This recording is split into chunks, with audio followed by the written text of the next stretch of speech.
কাবা শরীফ কে কে নির্মাণ করেন? কাবাঘর সর্বপ্রথম নির্মাণ করেন বাবা আদম আলাইহিস সালাতু ওয়াস সালাম। তিনি কোনো আর্কিটেক্ট ছিলেন না, ইঞ্জিনিয়ার না, তিনি কোনো মিস্ত্রিও না।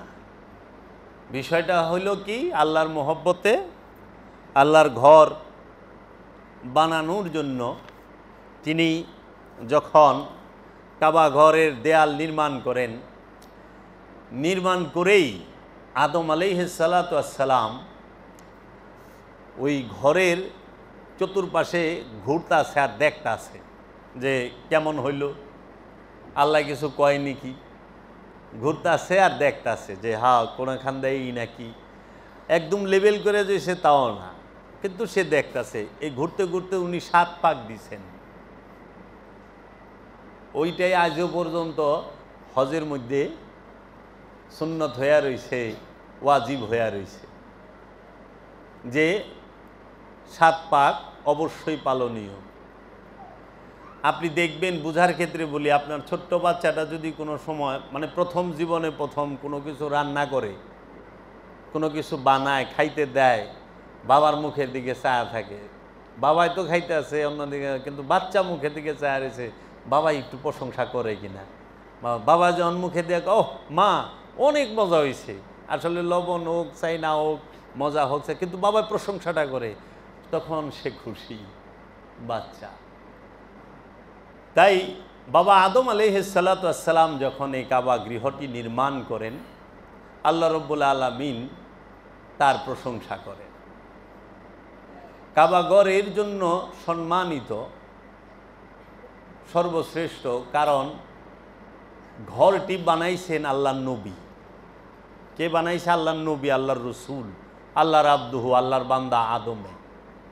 এর জন্য আল্লাহর নবীর হাত, আল্লাহ রসুলের হাত যেখানে হাতের স্পর্শ লাগে ওইটাই সম্মানের হয়ে যায়, ওইটাই সম্মানের হয়। এর জন্য দেখবেন হাজরে আসওয়াদ, এই হাজরে আসওয়াদ, হাজর মানে পাথর, আসওয়াদ মানে কালো, কালো পাথর।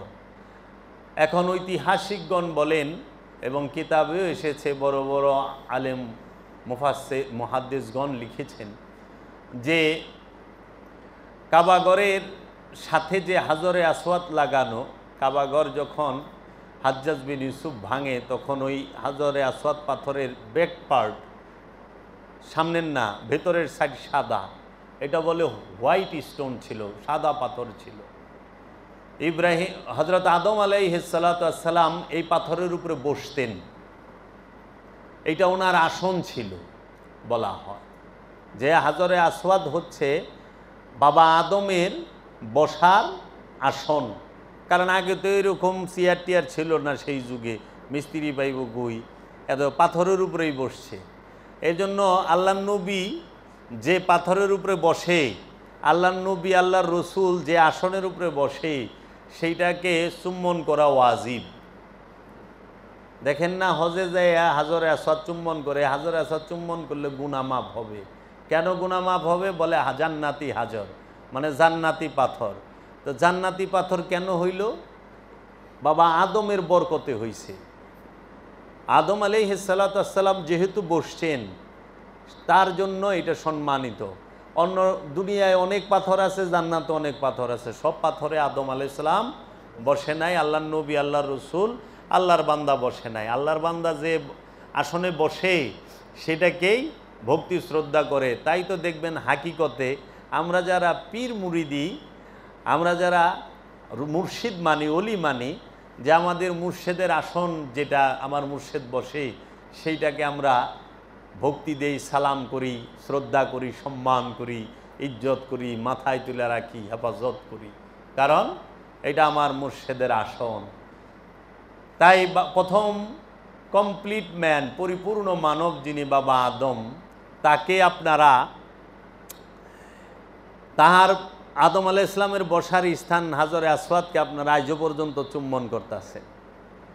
তাহলে মাওলা হুসাইন আলাইহিস সালাম, মাওলা হাসান আলাইহিস সালাম, মা ফাতেমাতু জহরা আলাইহিস সালাতু ওয়াস সালাম, মাওলা আলী করমাল্লাহু ওয়াজহু এবং দয়াল রসুল মুহাম্মদ সাল্লাল্লাহু আলাইহি ওয়াসাল্লাম যেই স্থানে দাঁড়িয়েছেন, যেই স্থানে বসেছেন, যেই স্থানের মধ্যে তাহারা হাতের স্পর্শ লাগিয়েছেন, তাহার মকাম কোথায়?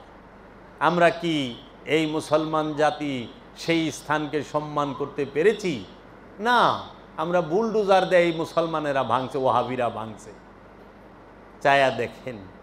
তাই এই কাবাগর সর্বপ্রথম যিনি তৈরি করেন, নির্মাণ করেন, তিনি হচ্ছেন প্রথম নবী ও রসুল এবং পরিপূর্ণ মানব হজরত আদম আলাইহিস সালাম। তারপরে দ্বিতীয় এটাকে সংস্কার করেন হজরত শীশ আলাইহিস সালাতু ওয়াস সালাম। তৃতীয় এই কাবাকে সংস্কার করেন এই মুসলমান জাতির পিতা হজরত ইব্রাহিম আলাইহিস সালাতু ওয়াস সালাম এবং তাহার ছেলে হজরত ইসমাইল আলাইহিস সালাতু ওয়াস সালাম। হজরত ইসমাইল আলাইহিস সালাতু ওয়াস সালামের বসতির স্থান ছিল এই মসজিদুল হেরেম, কাবা, এই মক্কা। এইখানে কোনো বসতি আগে ছিল না। ইসমাইল আলাইহিস সালাতু ওয়াস সালাম তিনি বিবাহ করেন ইয়ামেনের কাবিলা কওমে জুরহাম বা কওমে উমাল এই গোত্রে। এই দুইটা গোত্র মক্কায় আসছিল। কিভাবে? ইব্রাহিম আলাইহিস সালাতু ওয়াস সালাম কিন্তু সৌদি আরবে, এখন যে সৌদি আরব, এখানে বসবাস করতো না, মক্কায়ও করতেন না। ইব্রাহিম আলাইহিস সালাতু ওয়াস সালাম তিনি বসবাস করতেন, তিনার শাসনভার কিংবা তিনার যে স্থান ছিল সেটা জর্ডানে ছিলেন। জর্ডান, প্যালেস্টাইন এই অঞ্চলে, মিশর, জর্ডান, প্যালেস্টাইন এই অঞ্চলে ইব্রাহিম নবীর বংশ আওলা, পিতা চাচারা ছিল এবং ওইখানে ইব্রাহিম নবী বসবাস করত। ইব্রাহিম আলাইহিস সালাতু ওয়াস সালাম একদিন তিনি মিশর থেকে জর্ডানের দিকে আসতেছিলেন। তখন বলা হয় যে ওই অঞ্চলের যারা নাকি রাজা ছিলেন তাদেরকে বলা হইতো ফেরাউন, নিমরুদ। মানে ফেরাউন হল সম্পদ জমাকারী, যারা সম্পদ জমা করে তাদেরকে বলা হয় ইহুদি। ইহুদিদের মধ্যে যারা নাকি অনেক সম্পদ জমাকারী, বড় লোক আছে না, তাদেরকে বলা হয় ফেরাউন। আবার এই সমস্ত ফেরাউনের যিনি সর্দার তারে বলা হয় নিমরুদ, মানে শাসনকর্তা। যেরকম ব্যবসায়ীর উপরে শিল্পপতি, শিল্পপতিকে উপরে যে নাকি শিল্পপতি, ইনি হইলেন মনে করেন ওই আমলের নিমরুদ। তো এই নিমরুদরা, এদের একটা প্রচলন ছিল যে তাহারা কি করত, যখনই কোনো নারীকে সুন্দর দেখত তারা তার স্বামীকে হত্যা কইরা রাজার লেগে সেই নারীর উঠাই লয়ে যেত বন্দি করে। তো ইব্রাহিম আলাইহিস সালাতু ওয়াস সালাম যখন তিনি তার প্রথম স্ত্রী, তার নাম হচ্ছে মা জাহারা আলাইহিস সালাতু ওয়াস সালাম যখন উনি ইব্রাহিম নবীর সাথে সফরে ছিলেন, তো এই নিমরুদের গুরু, ফেরাউনের গ্রুপ, তারা তাদেরকে ধইরা ফালায়। ধইরা ফালানোর পরে আগে ইব্রাহিম নবী বলে দিয়েছেন যে ওরা যদি ধরে, আপনি যদি বলেন যে আমি আপনার স্বামী, তাহলে ওরা কিন্তু আমাকে মেরে ফেলবে। এর জন্য ওরা যদি ধরে আটকায়, যদি জিজ্ঞেস করে উনি কে, বলবেন ভাই, তাইলে আর মারবো না, বন্দি করে নিয়ে যাইব। তো ঠিকই ধইরা ফেলাইছে।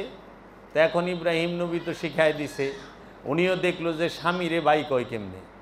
কিন্তু যদি না কয় তাইলে নবীকে হত্যার মধ্যে পড়া যাইব, সে জুলুমের মধ্যে নবীকে হত্যার অভিযোগে তার উপরে আসবে যে নবী হত্যার পিছনে তার হাত আছে, নবী হত্যার দায়ভার তার উপরে আসব।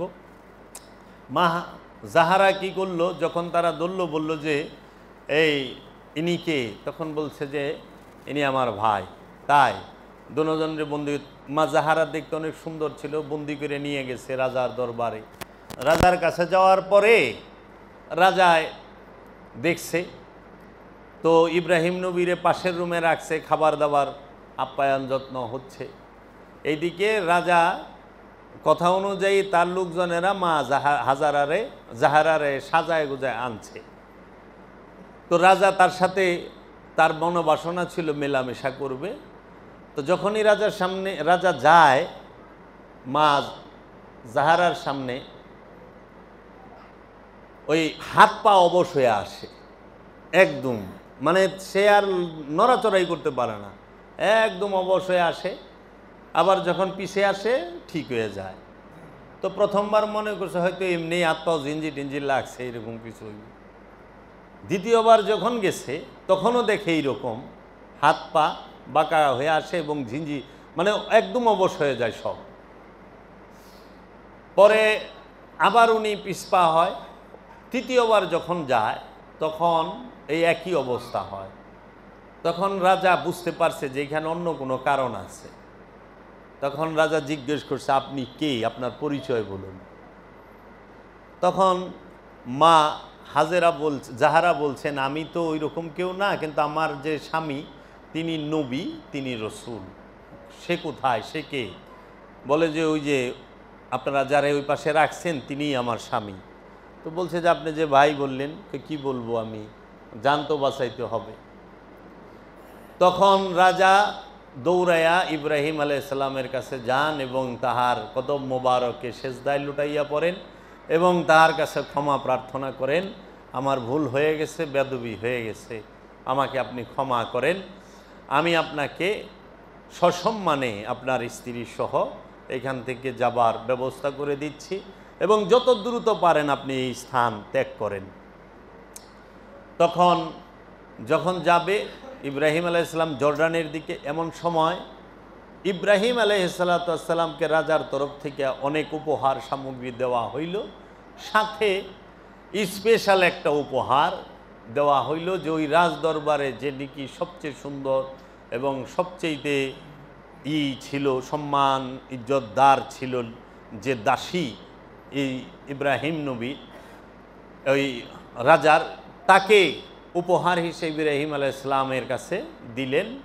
সে কে? মা হাজেরা, যে আমি আমার এই দাসীকে আপনার খেজমতের জন্য উপহার স্বরূপ আপনাকে আমি দিলাম, আপনি রাতারাতি চলে যান। তখন ইব্রাহিম আলাইহিসসালাম তার স্ত্রী মা জাহারাকে নিয়ে এবং হযরত হাজেরাকে নিয়ে এবং তার যারা সঙ্গী ছিলেন তাদেরকে সাথে নিয়ে আসলেন জর্ডানে। তা ওই সময়ে ইব্রাহিম আলাইহিসসালামের কিন্তু কোনো সন্তানাদি হয় নাই। তখন বয়স খুব সম্ভবত 95 ইব্রাহিম আলাইহিসসালামের। পরে যখন জর্ডানে আসলেন তার ফ্যামিলির সাথে থাকা শুরু করলেন ইব্রাহিম নবী। তো মা হাজেরাকেই মা জাহারা ইব্রাহিম নবীর সাথে বিয়ে শাদী দেন এবং ইব্রাহিম আলাইহিসসালামের ঘরে এই মা হাজেরার গর্ভে একটি সন্তান আসে, তার নাম ইসমাইল আলাইহিসসালাম। তো যখনই গর্ভে সন্তান আসে, ওইদিকে মা জাহারার কিন্তু সন্তান হয় না, বড় স্ত্রী, ছোট স্ত্রীর হয়েছে, উনি বিয়ে শাদী করাইছে। তো যাই হোক, আম্মা জান হয়তো একটু করছে, পছন্দ হয় নাই, যে কারণে ইব্রাহিম আলাইহিসসালাম কি করলেন, এই মা হাজেরাকে এই জর্ডান থেকে তিনি আইনা এই মক্কায়, যেখানে কোনো পানি নাই, কোনো বসতি নাই, ওই রকম কিছুই নাই, সেই স্থানে রেখে গেলেন। এখন এটা যদি চুলসেরা গবেষণা বিশ্লেষণ করি, তাহলে মক্কার সাথে তো অবশ্যই কোনো গভীর রহস্য আছে যেটা ইব্রাহিম নবী জানতো, ইব্রাহিম নবী জানে সেইটা। তো যদি জানার লেগে জিজ্ঞেস করি যে আদম আলাইহিসসালাম কোথায় অবস্থান করতেন? তিনি তো মক্কায় অবস্থান করতেন, তাই না? আরাফা ময়দানে মা হাওয়ার সাথে আদম আলাইহিসসালামের সাথে দেখা হইল, সাক্ষাৎ হইল, তো মক্কাই তো বসবাস করত। তা আদম আলাইহিসসালামের রওজা মুবারক কোথায়? তার ছেলে শীস আলাইহিসসালামের রওজা মুবারক কোথায়? কাবা মেরামত করলো অথচ তাদের পাওয়া গেল না। ঘটনা কি? তো মনে হয় কোনো গভীর যোগসূত্র আছে যেটা নবী ইব্রাহিম আলাইহিস সালাম জানতেন, যার জন্য তারই সবচেয়েতে আদরের যে আওলাদ, প্রথম আওলাদ হবে এত বয়সে, তাহলে মায়াটা কীরকম? এখনো ভূমিষ্ঠ হয় নাই, গর্বে আছে। এই সন্তানকে তিনি কেমন আদর করে। এই ইসমাইল আলাইহিস সালাম যখন আসলেন এই ধরাধামে, মক্কা নগরীতে ইব্রাহিম নবী রাইখা গেলেন, মার ছেলেকে, কিছু নাই, কিছুই নাই। আদম নবীর সময় কিন্তু কাবা ঘরের সাথে জমজম কূপ ছিল না, জমজম কূপ কাবা শরীফে ছিল না আদম নবীর সময়, শীষ নবীর সময় ছিল না। ইব্রাহিম আলাইহিস সালাতু ওয়াস সালাম কখন কাবা মেরামত করলেন, সংস্কার করলেন, এটাও তো জানতে হইব। তো ইব্রাহিম আলাইহিস সালাতু ওয়াস সালাম কাবাঘর সংস্কারে যখন করবেন, তার পূর্বে মা হাজেরারে রাখলেন, সেইখানে পানি নাই, কিছু খাবার দিয়ে এইখানে রাইখা ইব্রাহিম নবী চলে গেলেন জর্ডানে। একা পড়ে রয়েছে মা, খাবার শেষ, পানি শেষ, পানি নাই, পানির জন্য পিপাসিত মা আর শিশু, নবী এবং ওলি দুইজনে পিপাসায় কাতর। তো এমন সময় মা পানি খুঁজতেছে। তো পানি পাওয়ার একটা সিস্টেম হলে যেখানেই পানি থাকবে ওই পানির উপরে, ওই পানিকে কেন্দ্র করে পাখিরা উড়ে, এবং উঁচু স্থানে গেলে নিচে দেখা যায়। তো মা হাজেরা পানির জন্য ছটফট করতেছে, নিজেও পিপাসিত, নিজের যেহেতু পিপাসিত, তা বুকে তো দুধ নাই, বাচ্চা কি খাইব? শিশু বাচ্চা তার মগ ভরে পানি খায় না, শিশু বাচ্চা খায় মায়ের স্তনের দুধ, তাই না? কিন্তু মার তো পানি নাই, শিশুরও পানি নাই। তখন পানি খোঁজার জন্য মা হাজেরা কি করলেন? দৌড়াইলেন সাফা মারওয়া পাহাড়ের মধ্যে, যে দেখি ওই পাহাড়ের উপরে দাঁড়াইয়া দেখা যায় কিনা আশেপাশে কোনো পানি আছে কিনা। আবার এলাকাটাও এখন যেরকম 2024 সালতে ওই সময় মাইপেন না, কিচ্ছু আসিল না, কোনো বসতি ছিল না, কোনো মানুষজন ছিল না, কোনো ঘরবাড়ি ছিল না, ভয়ঙ্কর ধুধু মরুভূমি, সেখানে হিংস্র প্রাণী আছে, সেখানে বিষধর প্রাণী আছে, শিশু বাচ্চা শোয়াই থুয়ে গেছে, যে যায় দেখা আহি। সাফা মারোয়া পাহাড় দৌড়াইছে, যখন ঢালে নামছে স্পিরিটে, যখন উপরে উঠছে আস্তে আস্তে বাচ্চার দিকে তাকায় যে না বাচ্চা সহি সালামত, গইরা দেখে পানি নাই। যখন গইরা আসছে এইখান দা ওই যে ইসমাইল নবী যে ফ্যামিলিতে বিবাহ করেছেন, যে দুইটা কাবিলা ছিল ইয়ের মধ্যে, সেই কাবিলা জুরহাম এবং আরেকটা হইল কাবিলা জুরহামের আমলে জমজমের পানি দিয়ে, এই কাবিলায় জুরহাম তাহারা এবং কাবিলায় উমাল, কৌমে জুরহাম, তারা ওইখান দিয়ে এই যে ছাগল, ভেড়া, ওই দুম্বা, উট এগুলো চড়াইতো। তো তারা ওই অঞ্চলে সব জানে যে কোনখানে পানি নাই। তো একদিন করছে কি, যাইয়া দেখে যে ওই মা হাজেরা যখন ঘুরে আসছে, আইসা দেখে কি ছেলের পায়ের সামনে লাথিতে পায়ের গোড়ালির ওইখানে পানির ফোয়ারার মতো উঠছে, পানি উঠতেছে, একদম বলকায় এরকম পানি উঠতেছে ফোয়ারার মতো। তো ওইখান থেকেই পানি পান করছে, এবং তিনিও মা হাজেরাও জানতেন যেটা খোদার কুদরত। তো ওই যে কাবিলায় জুরহাম আর কৌমে উমাল, এই গোত্রের লোকেরা যে উট চড়াইতো, দুম্বা চড়াইতো, তাহারা তাদের উট হারাই গেছিল। খুঁজতে খুঁজতে কাবাঘরের সামনে আইসে, আয়া দেখে পানি, আরে এত পানি কে, এই জায়গায় তো পানি আসিল না। দৌড়াইয়া গেছে তাদের সর্দারের কাছে যে ওই মক্কার ওইখানে পানি আছে, পানি দেখা যাচ্ছে। কোরআনে বর্ণিত 25 জন নবী কথা এসেছে, তার মধ্যে আমরা মহানবীকে আরবি ভাষায় বলতে শুনি, অন্য অন্য নবীর বেলায় আমরা আরবি ভাষা শুনি না। আমরা অন্য অন্য ভাষা শুনি। তাই মা হাজেরার ভাষা ছিল হিব্রু। ইব্রাহিম নবী হিব্রু ভাষায় কথা বলতেন।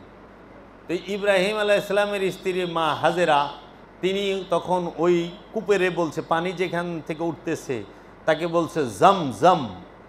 জম জম মানে হচ্ছে থামো থামো। হিব্রুতে থামারে বলা হয় জম। দুইবার যখন বলছে থামো থামো, নাম হয়েছে জম জম। মানে যে জম জম কূপের পানি আমরা খাই, থামো থামো কূপের পানি, তখন পানি থামে। এইখানটা ওই যে যারা গেছে দেখা তারা আসছে যে আমরা এখানে বসতি করব, আমরা এখানে থাকবো, এখানে তো কেউ না, আপনি আছেন, তা আপনি যদি পারমিশন দেন আমরা আপনার এইখানে থাকতে পারি। হ্যাঁ, আপনি যদি আমাকে থাকতে দেন আমরা আপনার 10টা ছাগল উপহার দেব। তখন মা হাজেরা বলছে যে হ্যাঁ থাকতে দিতে পারি, এক শর্তে। সেটা হইল পানির উপরে কবজা, পানির উপরে নিয়ন্ত্রণ আমাদের থাকবে, আমার থাকবে, আমাদের থাকবে, এখানে তোমরা নিয়ন্ত্রণ নিতে পারবা না। ঠিক আছে, মঞ্জুর। এই যে 10 ছাগল যে দিল, ইসমাইল নবী হইল, মা হাজেরা সেই ছাগলের দুধ থেকে তার জীবন এবং তাদের খাবারের প্রয়োজনীয়তাটা তারা এখান থেকে পূরণ করে। এই ছাগলগুলো বাইন্দা রাখতো এই হাতিমের এইখানে, বুঝছেন, কাবাগরের যে হাতিমের স্থান, এখানে ইসমাইল আলাইহিস সালাম এবং মা হাজেরার ছাগল বাইন্দা রাখত। হ্যাঁ, তো এখন এই কাবাঘর যখন ইসমাইল আলাইহিস সালামের বয়স একটু বাড়তে শুরু করলো, একটু বড় হইলেন, তখন ইব্রাহিম আলাইহিস সালাম দেখতে আসলেন। আয়েশা তাকে সাথে নিয়ে কাবাঘর সংস্কার করলেন, মানে দেয়াল উঁচা করলেন। কাবাঘরের আগে দেয়াল ছোট ছিল, নিচু ছিল, সেটাকে আরও উঁচা করলেন। তো এই কাবাঘর ইব্রাহিম আলাইহিস সালাম এবং ইসমাইল আলাইহিস সালাম সংস্কার করেন।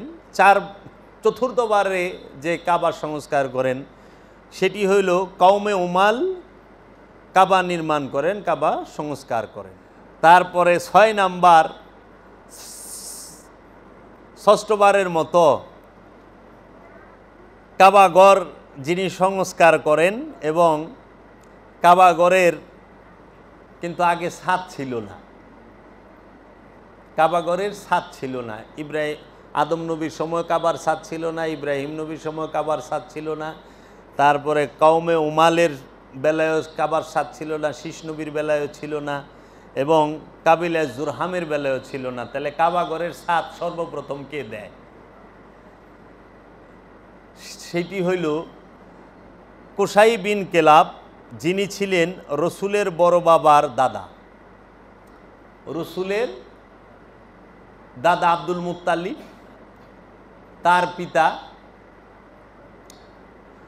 এবং পিতার যে দাদা, মানে আল্লাহর রসুলের বাবা আব্দুল্লাহ আলাইহিস সালাম আব্দুল মুত্তালিব, এবং এইখানে বলা হয় যে এই মহানবীর যে বড় বাবা আব্দে মনাফ, তারপরে কুসাই বিন কালাব, এই যে কুসাই, তারপরে হইল এই কুসাই বিন ক্লাব, তিনি হচ্ছেন রাসূল সাল্লাল্লাহু আলাইহি সাল্লামের যিনি বড় বাবা, তার দাদা। তিনি প্রথমবার কাবার ছাদ বানায়। বড়ই গাছ আছে না, বড়ই গাছের কাঠ দিয়া, বড়ই গাছের ডালি দিয়া, কাণ্ড দিয়া, এবং খেজুর গাছের লাকড়ি দিয়া, বড়ইয়ের লাকড়ি এবং খেজুরের লাকড়ি দিয়া, বুঝছেন, কাবার ছাদ প্রথম বানায়। সপ্তমবার কাবা মেরামত হয়। সপ্তমবারের মতো রাসূল সাল্লাল্লাহু আলাইহি ওয়াসাল্লামের বয়স যখন 14 বছর, কাবা আবার সংস্কার করা হয়। কারা করেন? এর পূর্বে আরেকটা কথা আছে, সেটা হইল আল্লাহর হাবিব মুহাম্মদ সাল্লাল্লাহু আলাইহি ওয়াসাল্লামের আগমনের ঠিক 50 দিন আগে ইয়েমেনের যে গভর্নর ছিল, তার নাম ছিল আব্রাহা, তাকে অনেকে বাদশাও বলে, বাদশাহ আব্রাহা। এই বাদশাহ আব্রাহা কাবা ঘর ধ্বংস করতে, কাবা ঘর ভাঙার জন্য আসছিল। তিনি হাতির বাহিনী নিয়ে আসছিল। ওই সময়ে ফৌজির মধ্যে মানে সৈন্যবাহিনীর ভিতরে হাতি হচ্ছে সবচেয়ে লেটেস্ট, আধুনিক। তো সেই হাতির হস্তি বাহিনী নিয়ে আইসা কাবা ভাঙব। কেন কাবা ভাঙব? কারণ বাদশাহ আব্রাহা দেখত যে মধ্যপ্রাচ্যে কাবাকে কেন্দ্র করেই হজের এবং ব্যবসা বাণিজ্যের অনেক বড় একটা হইতো, যে আপনার আয় রোজগারের বিশাল বড় একটা স্থান। তো সে চিন্তা করছে এমন ঘর বানামো যে এই কাবারও ফেল ফেলায় দেব। তো সে খুব অর্থ ব্যয় কইরা এবং তার যে রাজা ছিল তার থেকে অনুমতি লইয়া, মিশরের সিরিয়ার তাগো থেকে অনুমতি লইয়া অনেক অর্থ ব্যয় কইরা হীরা জহরত, আপনার এই যে এটারে কি কয় রূপা টুপা সব বিলায়া অনেক উঁচা একটা ঘর তৈরি করলো। মানে এমনি দেখবার গেলে মাথার টুপি নিচে পড়ে যেত, পাগড়ি নিচে পড়ে যেত, আর এত উঁচা। আবার ওইটারে এত কারো কাজ করছে, রূপা দিয়া, স্বর্ণ দিয়া, যে তোমার মুক্তা দিয়া, হ্যাঁ এগুলো দিয়া করছে। এবং ওইটার ভিতরে যে খিলি ব্যবহার করা হইতো সেগুলো সব স্বর্ণের ছিল। মানে ওই যে তার কাটা ব্যবহার করি না আমরা, খিলি ব্যবহার করি না চেয়ারে, জোড়ার মধ্যে জয়েন্টে, ওইখানে স্বর্ণ ব্যবহার করা হইতো, স্বর্ণের খুব করছে। তো এই হের উদ্দেশ্য ছিল যে কাবার হজ বন্ধ কইরা সেই কাবার যত অনুষ্ঠানে যা কিছু আছে সব এটা ইয়ামেনে নিবে, ওইখানে করাইব। তো এইটা যখন কাবা শরীফ মক্কার এক লোক শুনছে, ওনারও একটু জিদ লাগছে যে রাগ, তাহলে শিক্ষা দেয়। সে কী করছে, তাগো গ্রুপের লগে ভিড়া সেই জায়গায়, সেই ঘরের এইখানে, আমি সংক্ষেপে কইতাছি, সেই ঘরের এখানে পাহারাদারগোর সাথে একসাথে বয়া পাহারা টাহারা দেয়, ইটি করে। তো সুযোগ খুঁজতে আছে যে এমন একদিন আইব যে এটারে ভাঙ্গা চুইরা থুয়া যামু, আগুন মাগুন লাগাই দিয়া। তো অনেক ঠান্ডার সিজন, বাতাসও বইতেছে। তো আগুন জ্বালাইয়া ওই যে যারা নাকি পাহারা দেয়, নাইট গার্ড, তারা আগুন পোহায়। তো ও সাথে আসিল, ও আবার মক্কার লোক, ওরা 2 না 3 ছিল। তারা করছে কি, যখনই দেখছে যে শীতও বেশি, বাতাস হয়ে আর এত রাইতে কেরাইব, তো অগ কইছে যে তোরা যা হুগা। তারা যায় যখন শুইছে, শোয়ানোর পরে ঢুকছে ওইটার ভিতরে, যায়া মনে করেন সব কিছু খুইলা খাইলা ভাঙ্গা চুইরা অস্থির। পরে ওইটার ভিতরে টয়লেট করে দিছে, পায়খানা করছে আব্রাহার কাবার ভিতরে, আব্রাহা যেটা বানাইছে।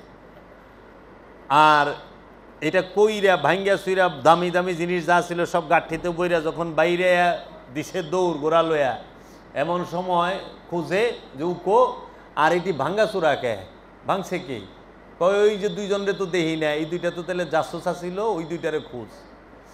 এর মধ্যে এই যে হুড়াহুড়ি দাপড়া দাপড়ি যে তুফান ছুটছে, এই আগুন বাতাসে যায় পড়ছে ওখানে, আর শুকনা লাকড়ি না ধরে গেছে আগুন, পুরা পুইরা গেছে। আব্রাহা তো খেপে গেছে গা।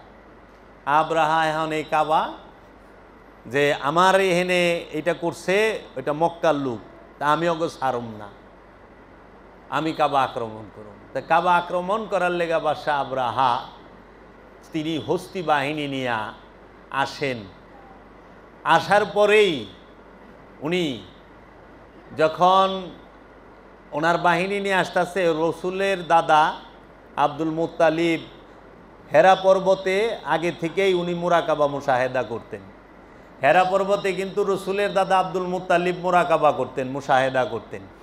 তিনি ওই হেরা পর্বতের উপর থেকে দেখছে, কাবার থেকে তো 4 কিলোমিটার, তো ওই উঁচা জায়গার থেকে দেখা যায়, কারণ কাবার থেকে তো আর দূরে দেখা যায় না। হেরা পর্বত থেকে চায় দেখছে যে বিশাল বড় বাহিনী নিয়ে আসছে, এটা আমি কেমনে ঠেকাই। পরে রসুলের দাদা আব্দুল মুত্তালিব তার 200 উট এরা বন্দি করে লয়ে গেছিল। পরে এই উটের উছিলা দইরা ওইখানে গেছে, যা জানান দিছে যে আমি তো কাবার খাদেম, এই না কাবা, আমি তুমি কেন আসছো? যখন ইমাম আব্দুল মুত্তালিবরে দেখছে না বা সাবরা খাড়া হয়ে গেছে গা, দেই খাই সম্মানের জন্য। কেন আসছেন? আপনার ইয়েরা আমার উট নিয়ে আসছে ধইরা, তা আমার এই উটটি ফেরত দেন। কয় আপনি কি উটের মালিক? কইছে না, আমি তো অগ সেবা করি, অগ আমি লালন পালন করি, সেবা করি।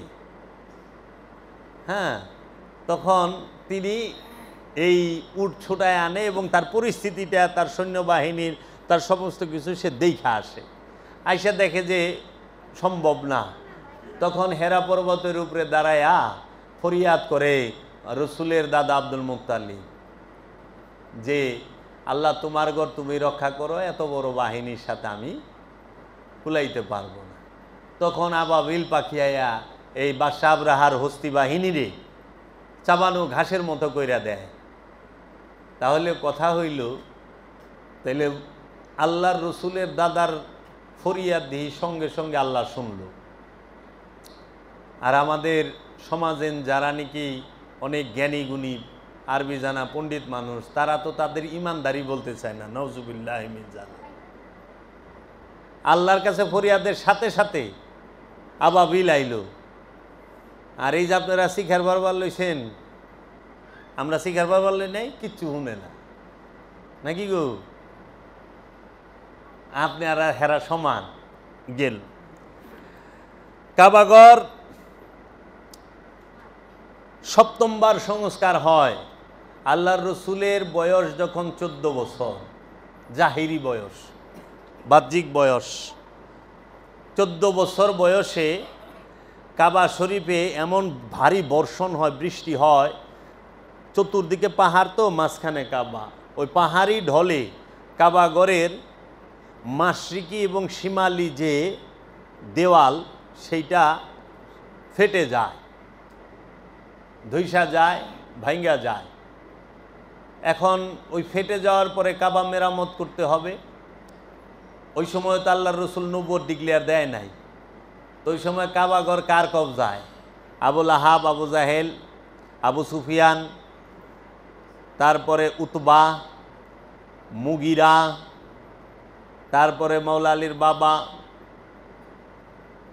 ইমাম আবু তালিব আলাইহিস সালাম এবং আফফান, তাদের সবার কবজাই। সেই সময় কাবাগরে সবাই যায়, খুব খেয়াল করেন।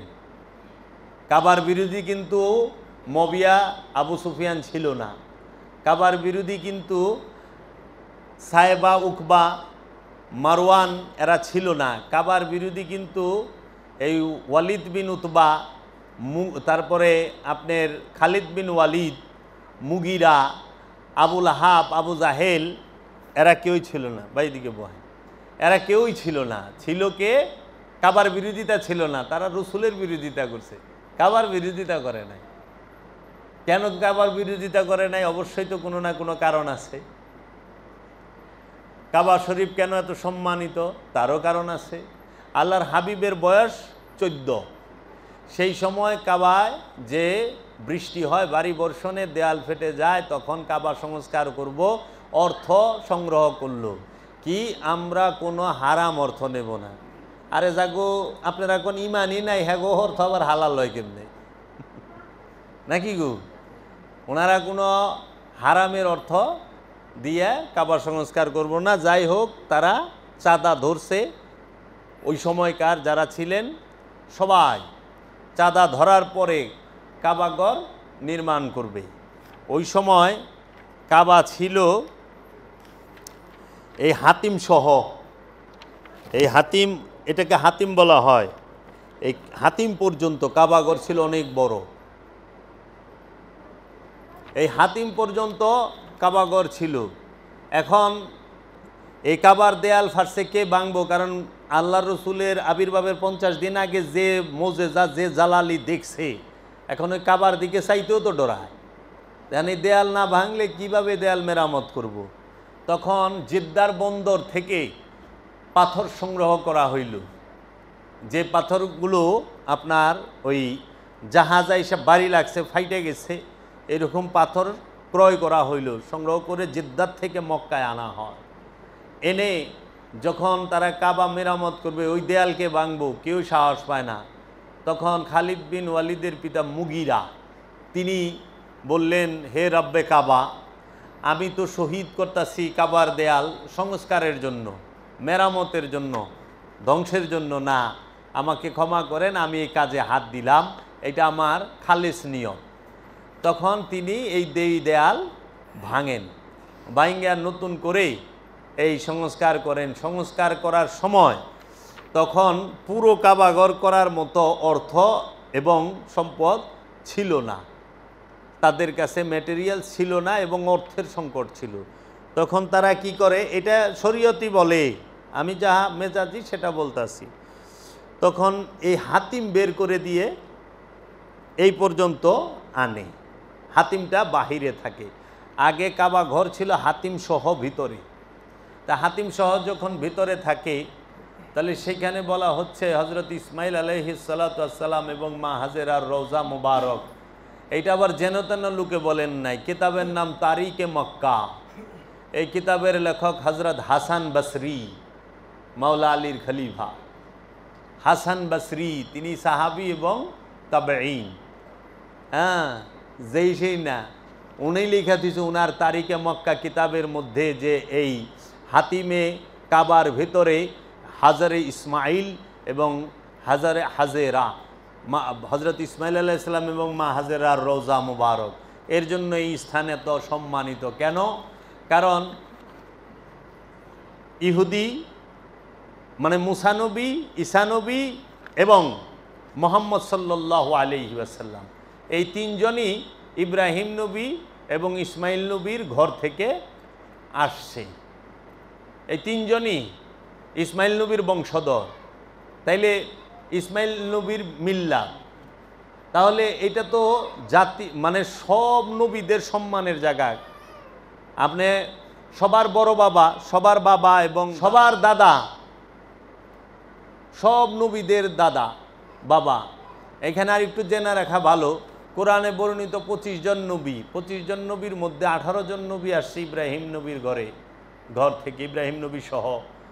আর 7 জন নবী আসছে ইব্রাহিম নবীর পূর্বে, আদম আলাইহিসসালাম, শীষ আলাইহিসসালাম, তারপরে নূহ আলাইহিসসালাম, ইদ্রিস আলাইহিসসালাম এবং হজরত সালেহ আলাইহিসসালাম এবং হজরত ইউনুস আলাইহিসসালাম এবং হজরত আপনার সালে আদার সামুদ জাতি লুত, হজরত লুত আলাইহিসসালাম, এই 7 জন ইব্রাহিম নবীর আগে।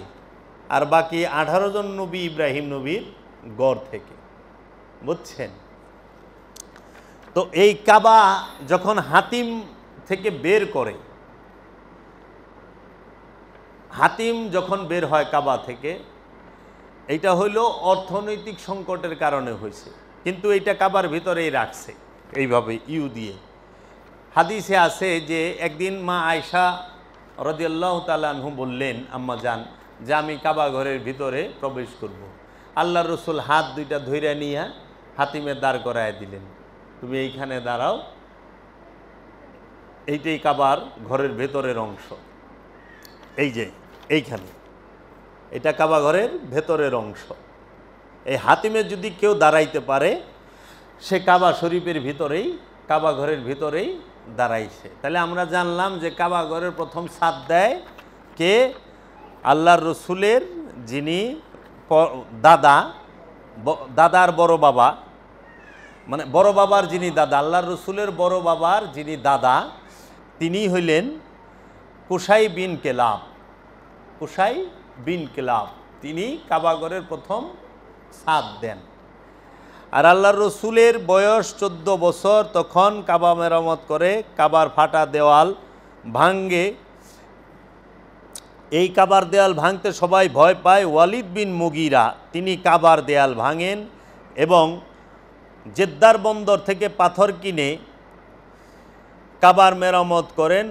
রাসূল সাল্লাল্লাহু আলাইহি সাল্লাম নিজে ছিলেন 14 বছর বয়সে। টাকার অভাবে কাবা ঘর মেরামত বন্ধ হয়ে যায়। মেরামতের বাকি থাকে হাতিম। হাতিম মেরামত করতে পারে না। 8 নম্বরে 8ম বারের মতো সংস্কার হয় কাবা শরীফ।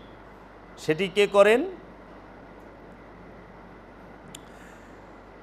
আল্লাহর হাবিবের ওফাতের পরে, হযরত আবু বকরের ওফাতের পরে, হযরত উমরের শহীদের পরে, হযরত উসমানের শাহাদাতের পরে, মাওলা আলীর শাহাদাতের পরে, মাওলা হাসান হুসাইনের শাহাদাতের পরে, আমির মুআবিয়ার ইন্তেকালের পরে, হ্যাঁ, ইয়াজিদ যখন কাবা আক্রমণ করেন, কাবা ঘর, ইয়াজিদ কাবা ঘর আক্রমণ করে কাবা ঘরে আগুন ধরায় দেয়, গিলাপে কাবা ঘরেই ধরায় দেয় তার সৈন্যবাহিনীরা। তারপরে ইয়াজিদ মইরা যায়। তখন কাবা ঘরের গভর্নর ছিলেন আবদুল্লাহ ইবনে জুবায়ের। আবদুল্লাহ ইবনে জুবায়ের কে ছিলেন? তিনি ছিলেন হযরত আবু বকর সিদ্দিক রাদিয়াল্লাহু তাআলা আনহুর বড় মেয়ে হযরত আসমা বিনতে আবু বকর, যিনি হযরত আসমার ছেলে, এবং তার স্বামীর নাম ছিল হযরত জুবায়ের, সাহাবী। হযরত জুবায়ের রাদিয়াল্লাহু তাআলা আনহুর ছেলে আবদুল্লাহ ইবনে জুবায়ের, মানে হযরত আবু বকর সিদ্দিক রাদিয়াল্লাহু তাআলা আনহুর বড় মেয়ের ঘরের নাতি আবদুল্লাহ ইবনে জুবায়ের। এই আবদুল্লাহ ইবনে জুবায়ের ছিলেন মক্কার গভর্নর। এই মক্কার গভর্নর থাকাকালীন সময়ে ইয়াজিদ যখন তার সৈন্যবাহিনী দিয়ে আক্রমণ করায়, তখন ইয়াজিদে কারবালা ঘটনার পরে মক্কা আক্রমণ করে কাবা ঘরের গিলাপে আগুন দেয়। তখন হযরত আবদুল্লাহ ইবনে জুবায়ের এই কাবা ঘর তিনি আবার মেরামত করেন, সংস্কার করেন। তখন আবদুল্লাহ ইবনে জুবায়ের কি করেন? কাবা সংস্কারের সময় এই মসজিদুল হেরেমের যে হাতিম না, এই হাতিমের অংশ ভিতরে নিয়ে আনে কাবা ঘরে, এবং এইটা রসুলের ইচ্ছা ছিল, আল্লাহ রসুল দয়াল রসুলের ইচ্ছা ছিল দয়ালের, যে হাতিমটা কাবা ঘরের ভিতরে নিবে এবং কাবা ঘরের 2টা দরজা হবে। এটা আল্লাহ রসুলের ইচ্ছা ছিল। তখন আবদুল্লাহ ইবনে জুবায়ের আল্লাহ রসুলের ইচ্ছা অনুযায়ী এই কাবা ঘরের 2টা দরজা করেন এবং হাতিমকে কাবার ভিতরে নিয়ে নেন। বুঝছেন? কাবা ঘরের 2 দরজা করে কে? হযরত আবদুল্লাহ ইবনে জুবায়ের। কবে? কারবালা ঘটার পরে, যখন ইয়াজিদ কাবা ঘর আক্রমণ করে, কাবা ঘর আক্রমণের পরে এই সংস্কার যখন করে আবদুল্লাহ ইবনে জুবায়ের তখন, আর কাবা ঘরের ছাদ দেয় মহানবীর দাদার বড় বাবা, হ্যাঁ, কুসাই বিন ক্লাব। তিনি হলো কাবা ঘরের প্রথম ছাদ দেন। হ্যাঁ, তাহলে এরপরে আবদুল্লাহ ইবনে জুবায়েরের পরে কাবা সংস্কার হয় নভেম্বরের মতো। এটা হলো নভেম্বর।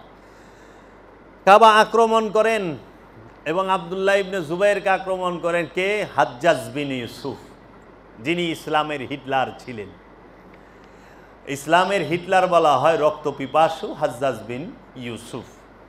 এই হাজ্জাজ বিন ইউসুফ এবং তার সাথে যুদ্ধ হয়, হাজ্জাজ বিন ইউসুফের যুদ্ধ আবদুল্লাহ ইবনে জুবায়েরের সাথে। আবদুল্লাহ ইবনে জুবায়েরকে শহীদ করেন হাজ্জাজ বিন ইউসুফ। এক মুসলমান আরেক মুসলমানকে শহীদ করেন। আর আবদুল্লাহ ইবনে জুবায়ের তিনি সাহাবী এবং তাবেঈন। কারণ আবদুল্লাহ ইবনে জুবায়ের তিনি কিন্তু আল্লাহর রসুলের দিদার প্রাপ্ত। আল্লাহ রসুল সাল্লাল্লাহু আলাইহি সাল্লামকে সশরীরে দেখেছেন, তখন তার বয়স কম, 7, 6, 7 এরকম। মানে মাওলা হুসাইন এবং মাওলা হাসান, আবদুল্লাহ ইবনে জুবায়ের এরা খুব একটা ডিফারেন্স ছিল না। এবং আমিরে মুআবিয়া ইন্তেকালের পরে ওনাদের 3 জনকে, আবদুল্লাহ ইবনে উমর, আবদুল্লাহ ইবনে জুবায়ের আর এই হুসাইন বিন আলী, এদেরকে গ্রেফতার করার গ্রেফতারি পরোয়ানা পাঠায়, কিন্তু গভর্নর তা করেন না। তো এখন এই আবদুল্লাহ ইবনে জুবায়েরকে শহীদ করেন হাজ্জাজ বিন ইউসুফ। তিনি এই কাবা আক্রমণ করে এমন ওই যে বড় বড় পাথর আছে না, এই পাথর, এই গুলালি বাস, আমরা যেরকম গুলালি কই না, আগের দিনে যুদ্ধে ব্যবহার করতো, টানা দিয়া ফেইকা দিত, এই পাথর যায় আল্লাই গিয়া পুরাটা ভাঙ্গা লেভেল টু দ্য গ্রাউন্ড হয়ে যায়, মানে ভাঙ্গা একদম মাটির সমান হয়ে জায়গা। হাজ্জাজ বিন ইউসুফ এর আমলে তিনি তখন আবদুল্লাহ ইবনে জুবায়েরকে বন্দি করেন এবং শহীদ করেন। শহীদ করার পরে তিনি কি করলেন?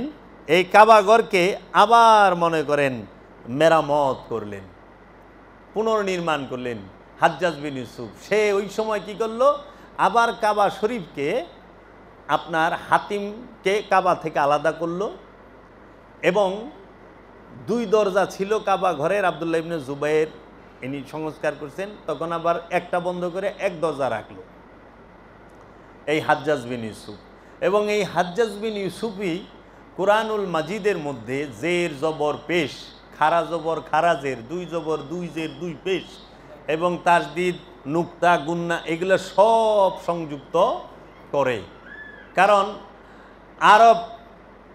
আরবি মানে বললেওয়ালা, বললেওয়ালাকে যার জবান আছে তাকে বলা হয় আরবি, আর যে গুঙ্গা বুবা তারে বলা হয় আজনবী।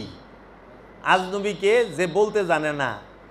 আর আরবি, এখন কোরআনের যে ভাষা, কোরআন যখন নাজিল হয়েছে যে ভাষায় লিখছে ওই সময় জের জবর পেশ হারাকাত ছিল না, এর জন্য আজমিরা পড়তে পারতো না, আরবিরাই পড়তো।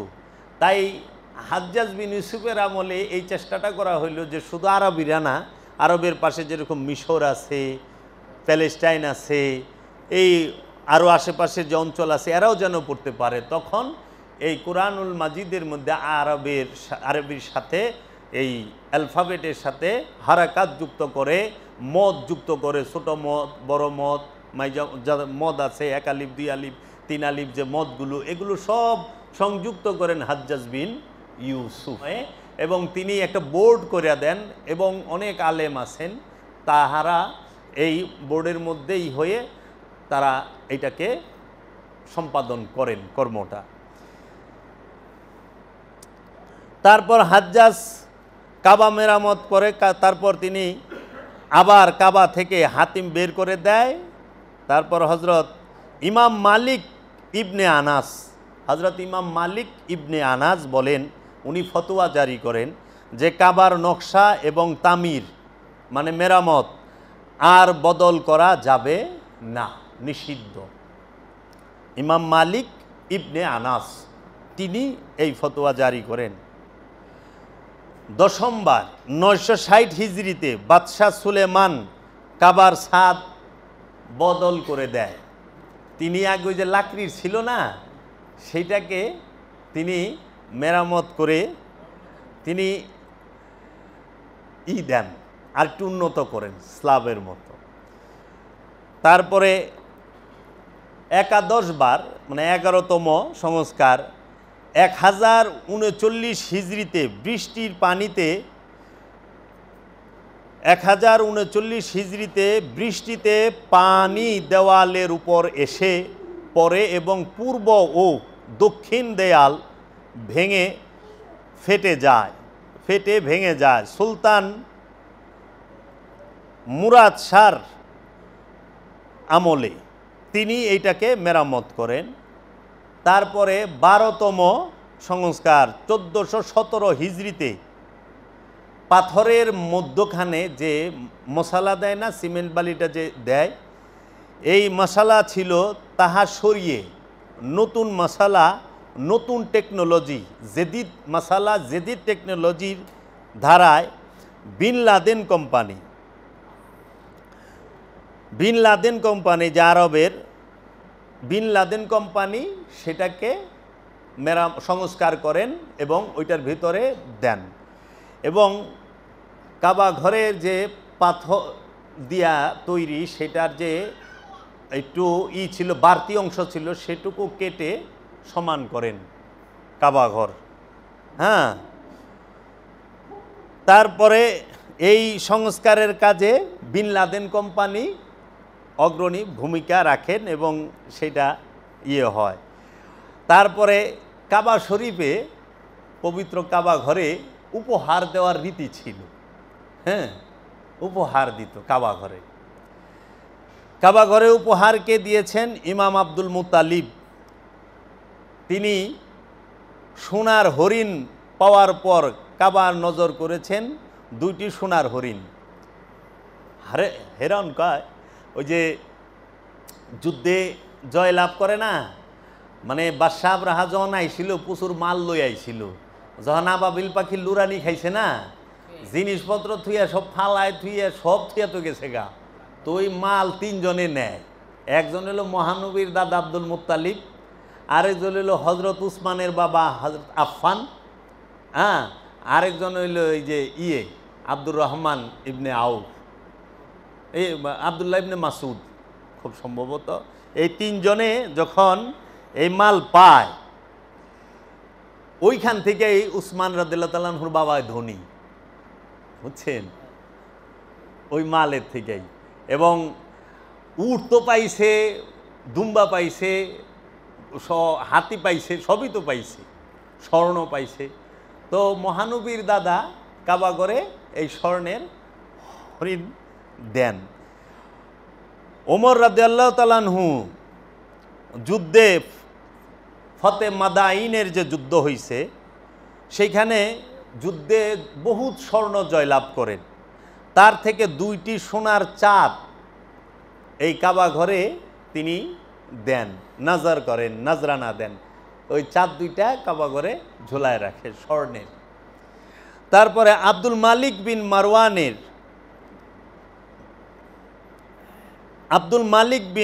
মারওয়ানে সোনার এই যে মিজাব নজর করেন, দেখেন না, এই যে আমি দেখাইতেছি আপনাদেরকে, এটা হলো নিজাবে রহমত। এই যে কাবাগরের যে ছাদের পানি যেটা দিয়ে পড়ে যে লাইন, এটাকে মিজাব বলা হয়, নিজাবে রহমত, মিজাবে রহমত। এই রহমতের পানিটা যে পড়ে যে লাইনটা, এটা স্বর্ণের একটাই, সেইটা এই বাদশাহ আব্দুল মালিক বিন মারওয়ান তিনি কইরা দেন। তারপরে ওয়ালিদ বিন আব্দুল মালিক 36,000 দিনার দিয়েছেন মিজাব ও সুতুনের জন্য। এই যে নিজাব 36,000 দিনার দিয়েছেন এই নিজাবে রহমতের জন্য এবং সুতুনের জন্য। তারপরে উপহার দেন সাফা, আব্বাসীয় খলিফা,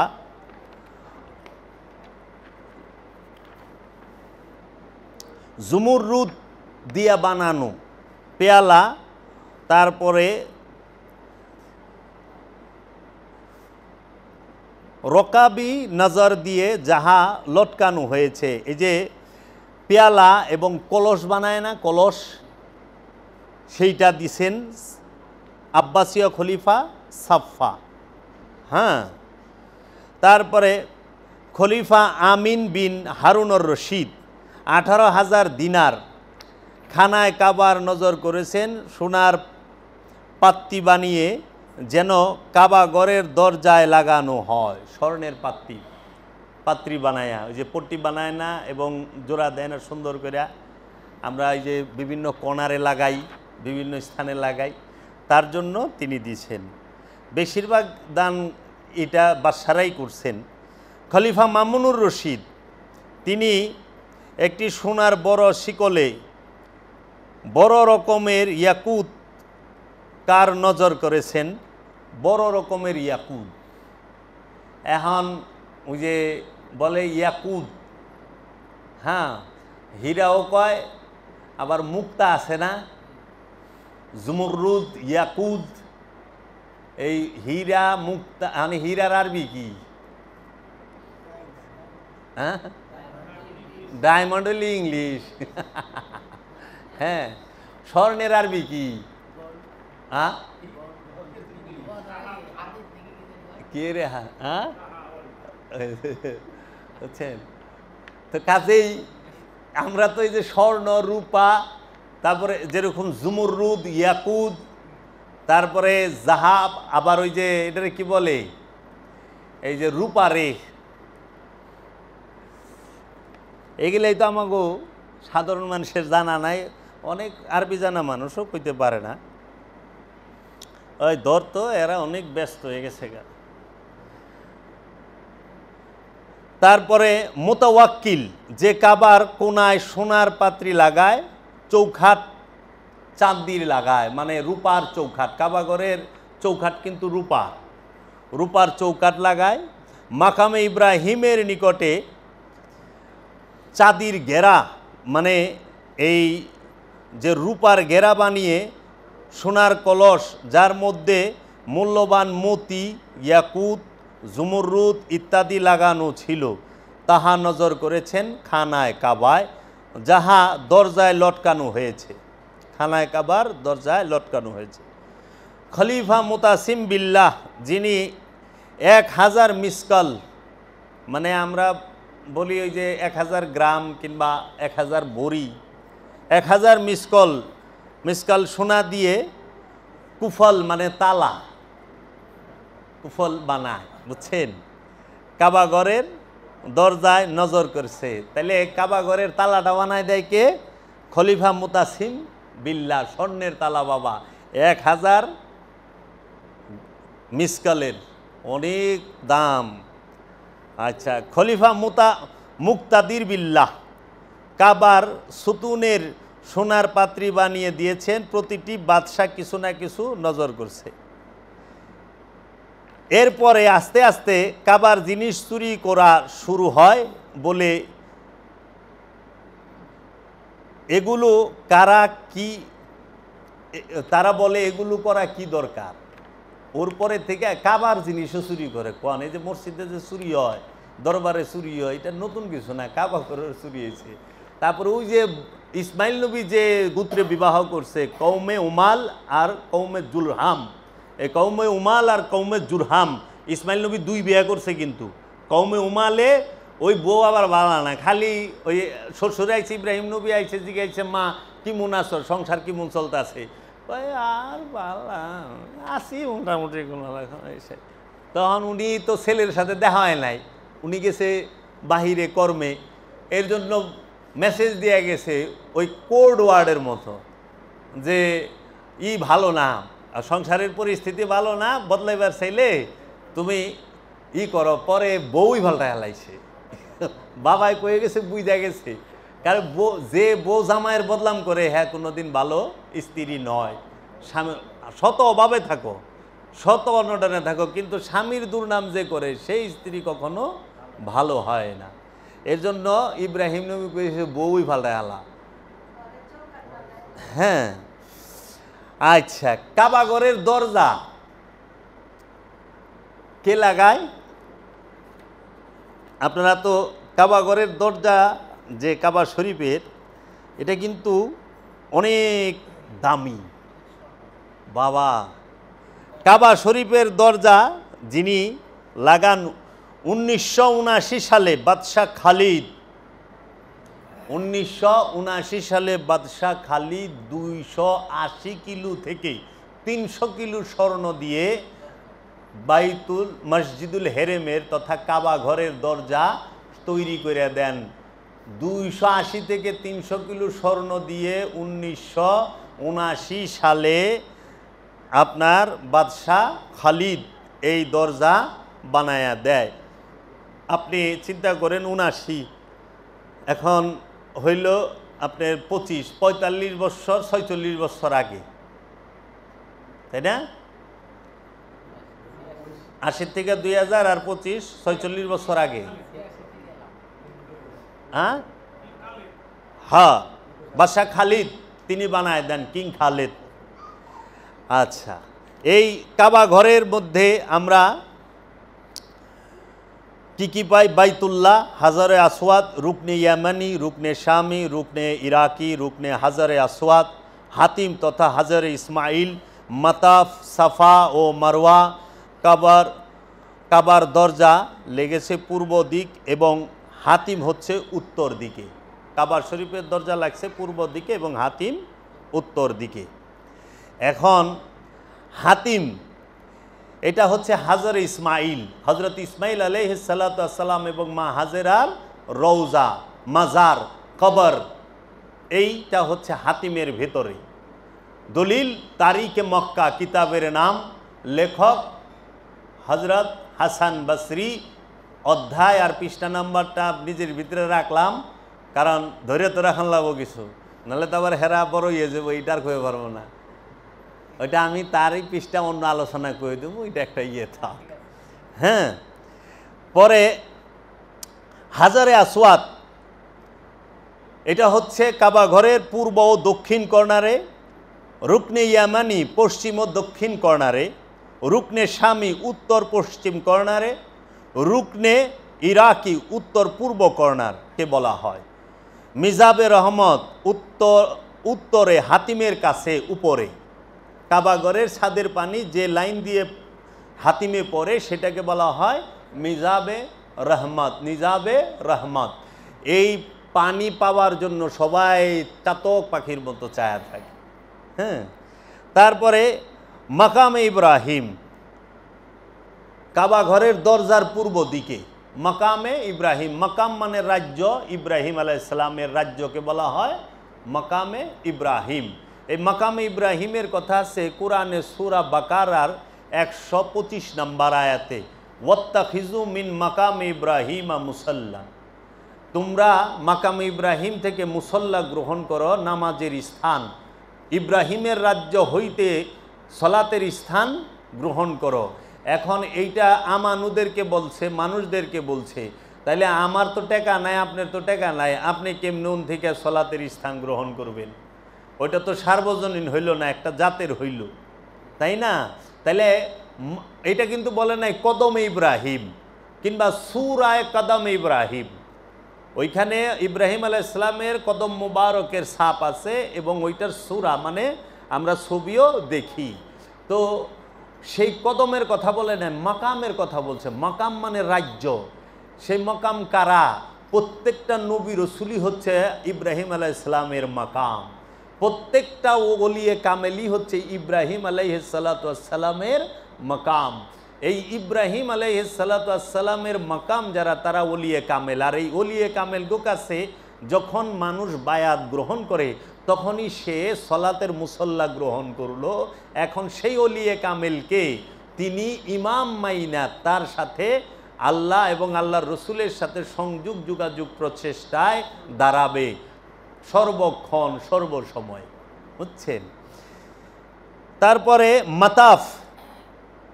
মাতাফ হইল কাবার পুরো এলাকাকে বলা হয় মাতাফ। যেখানে তফ করে না, এই যে ঘুইরা দেখেন না, গোল হইয়া ঘুইরা করতেছে, এটাকে বলা হয় মাতাফ।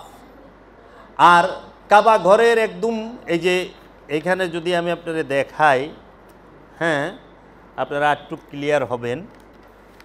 আমি তো প্রিন্ট দিয়ে আনছি। এই যে দেখেন হাতিমের ছবি কত সুন্দর, একদমই স্পষ্ট হাতিমের ছবিটা। তারপরে আর্ট করা আছে। এই কাবার চতুর এলাকা যে তফটা হয় এই হাতিমকে ঘিরে, এটাকে বলা হয় মাতাফ। এই দেখেন আপনার 100 বছর আগে কাবা শরীফের ছবি, এটা হলো পুরানা ছবি কাবা ঘরের। দেখছেন কত ঘর সামনে আসছিল। একটা ছবি দেখছি, একটা ভিডিও দেখছি আমি। আপনারা যদি ইউটিউবে লেখেন 1928 বিফোর মক্কা, তখন দেখবেন একদম ভিডিও আছে যে বন্দরে যা জাহাজ ভিড়ল, তারা নামলো, উঠে সরে যাইতেছে এবং পাকিস্তানের প্রেসিডেন্ট মোহাম্মদ আলী জিন্নাহ তিনিও তোয়াফ করতেছে, সেই তার ছবি সহ পাইবেন, তার স্ত্রী সহ।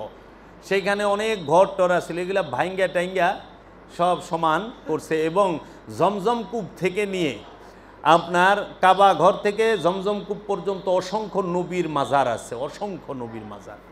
এটা ঐতিহাসিক। তো যখন আপনি সত্য জানবেন তখন আপনার কাবার প্রতি সম্মান, ইজ্জত, মহব্বত আরও শতগুণে বাড়বে। এই যে দেখেন এইটা কাবা ঘরে তোয়াফ করে অ্যান্টি ক্লক, ঘড়ি যেরকম এমনি ঘুরে না, হ্যাঁ? আর কাবা ঘরে তোয়াফ করতে এইভাবে বাম থেকে শুরু হইব। কেন? এই যে হাকিকি কাবা তো হেনে, আদম কাবা হেন না, দিল এইটা জানি মেজাজি কাবার সাথে নিকটে থাকে। আর যদি ডাইনটা দেন, এটা দূরে, ডাইন পাশ কাছে হয়। এর জন্য বাম সাইড থেকে শুরু হয়, যেন আমার হৃদয়টা কাবার সাথে থাকে, কাবার নিকটে থাকে, একদম নিকটে। কারণ আমার হৃদয়কে মসজিদ বানাইতে হবে কাবার সংস্পর্শে যায়া।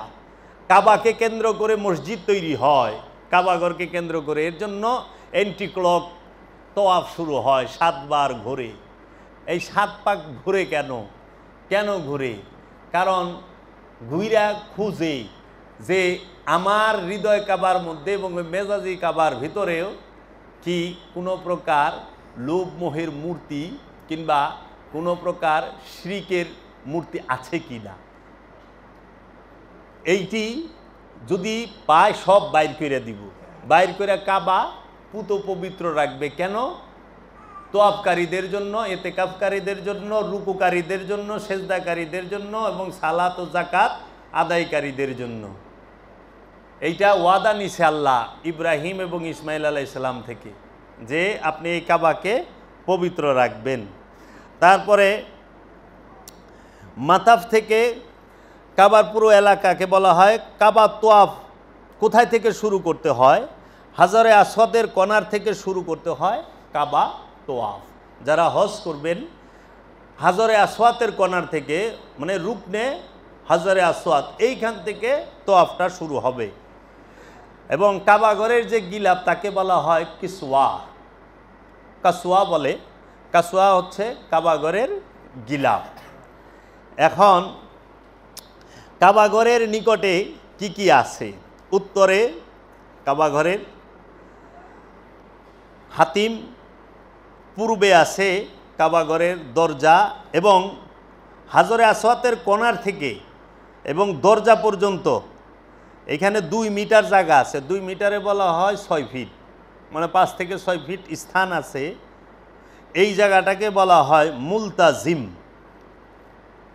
মুলতাজিম, এই মুলতাজিমের মধ্যেই ফরিয়াদ কবুল হয়।